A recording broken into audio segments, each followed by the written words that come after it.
Kanina nga pong alas 3 ng hapon ay naglandfall ang bagyong si Nando dito sa may Panuitan Island sa Calayan, Cagayan. Nakaisang landfall lang po itong bagyong si Nando. Ito ay kuha ng ating APARI Doppler radar kung saan yung matanga ng bagyo ay sumakto po dito sa isla ng Panuitan.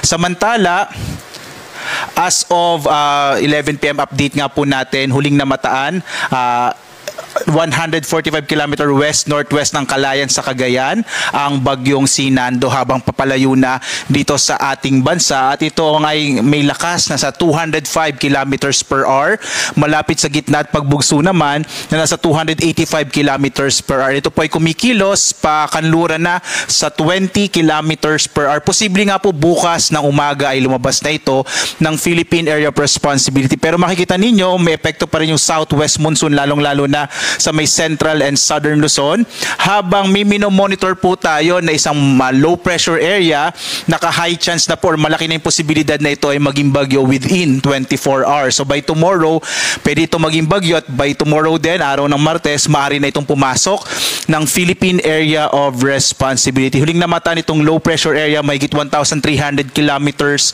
silangan ng Eastern Visayas. Base po sa pinakahuling mga datos natin, posible itong kumilos pa kanluran at maaari pong ang area ng Bicol Region, Visayas, or pwede rin po kung sakaling magbabago tayo ng track dito sa may area ng Central Luzon. So bibigay po tayo ng update sa mga susunod na sandali or sa mga susunod na araw dito sa low pressure area na ating binabantayan.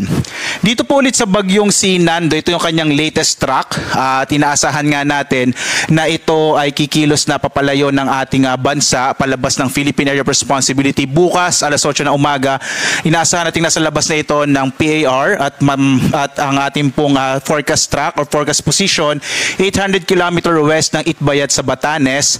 By after 24 hours po nasa 625 km na ito ng kanluran ng Basco sa Batanes. Patungo po ang bagyong Nando dito sa may southern part ng China. Samantala, nakataas pa rin ang signal number 4, so wala na po tayong signal number 5 sa kasalukuyan. Signal number 4 ngayon sa western portion ng Babuyan Islands, northwestern portion ng Cagayan, at gayon din sa northern portion ng Ilocos Norte.